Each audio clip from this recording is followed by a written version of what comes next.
This is Esther with EP Self-Defense Initiative. Today, as I was looking through our Instagram, I saw a post by Aloe Archive. I hope I said that right. And it was about stalking. And I started thinking, I haven't done anything about stalking, so maybe I should.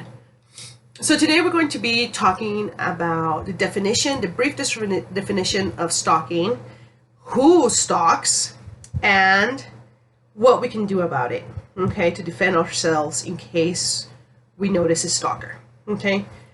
Stalking, the quickest definition that I can give you, and the most broad definition that I can give you, is that it is the unwanted observation or surveillance by someone or a group of people that is intended to harass you, to intimidate you, or to feel you, or to get acquainted to you, okay?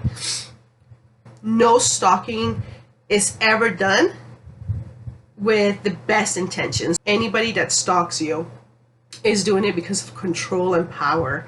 They want to know what you're doing, when you're doing it, who you're doing it with, where you're going, why you're going, and they want to figure out a way to connect with you. They pay really close attention to what you do and when you do it. Most stalkers are people that we know, okay?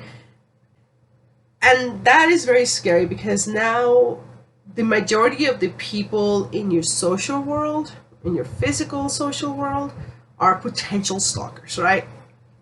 And so we have to use those gut feelings. If somebody's rubbing you up the wrong way, definitely pay attention to that and definitely back away from that person. Cut communication. You know what? One of the things I always tell the people that I train is I'd rather not meet that possibly good friend that rubbed me the wrong way than try to be nice and risk my life. So, what can we do in case we are being stalked? The first thing, if this stalker is already contacting you via email, cell phone, giving you calls, leaving creepy messages, texting, whatever, you are going to respond to one last text. And that last text is going to say, "Do not contact me again." Plain and simple.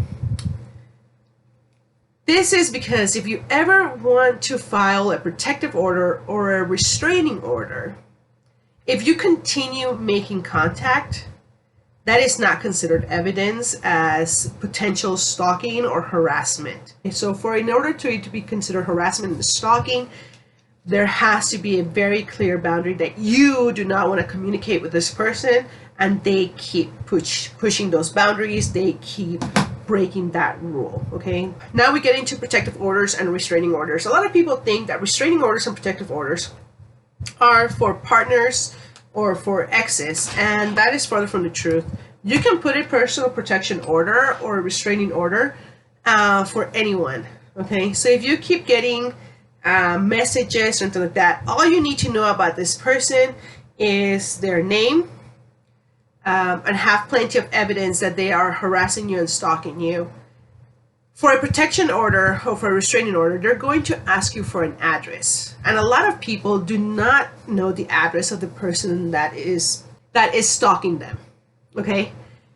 If this is the case, I would still go to the DA's office, the district attorney's office, and try to put in a complaint, try to make the report. By law, they have to log it in, okay, even if the person never receives the order.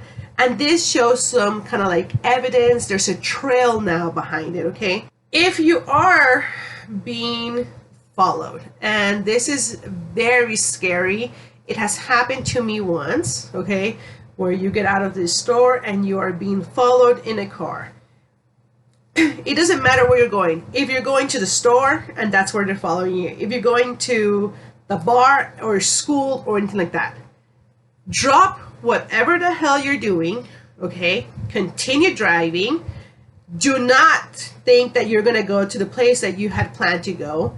Grab your phone, dial 911, tell them what street you're going to and that you are being followed. Do not go to the location that you were originally planning to. If you were planning on going to your parents' house, let's say, and your stalker starts following you there, now they know where you'll feel safe. And now, not only are you putting yourself in a more broad area of danger, you could say, but you are risking putting the people that you're going to visit in danger.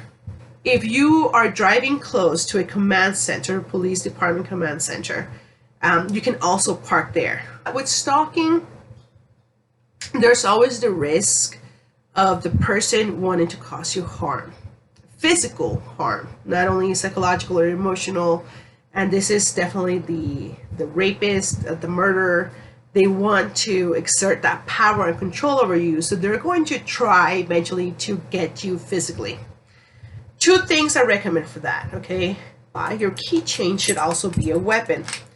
I personally love these. This is the Damsel in Defense socket striking tool.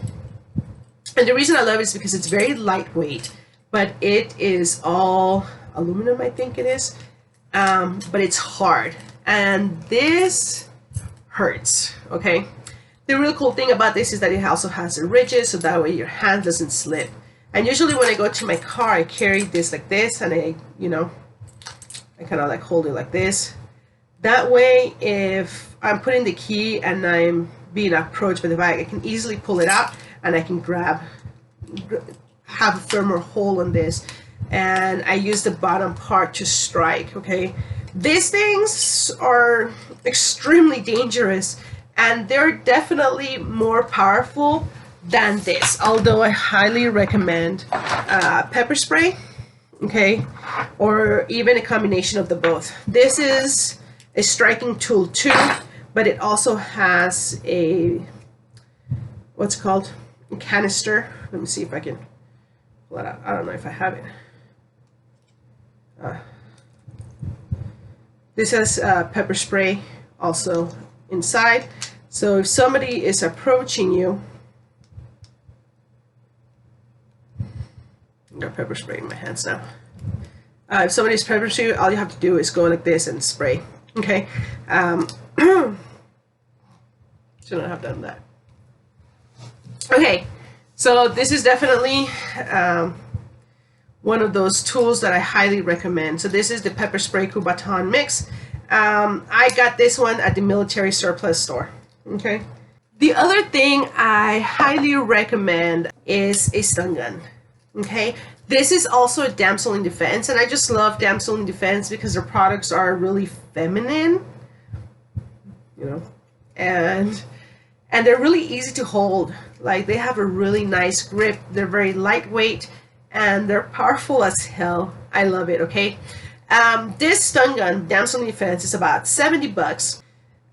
Comes with a light, so you can say if somebody is coming at you, you can definitely tell them to stop, you know, stop, and you can blind them a little bit with this, so that way they can't see you, okay? And then if they continue approaching you, then you can shoot, okay? So you just go to the top part, and you shoot, okay? Okay, the safety feature that this has, but it grabs your hand and they grab it, and the safety pins comes off, right? Now it won't work. Okay, so without the safety pin, it won't work. Is that the charging apparatus or the session mode for this is built in, so you don't have to plug anything extra in. This is where the safety pin goes in. You just slide this up, and you just plug this through the wall. Thank you so much for joining us. I hope that you found this informational. If you have any questions or comments, feel free to contact us through our Facebook, Instagram, or YouTube channel. We will be more than happy to respond and start a dialogue. I will put the link to the Damsel in Defense products here. You can also find them through our website at epselfdefense.org. Yeah, so be strong, be aware, be empowered people, and I will see you next time.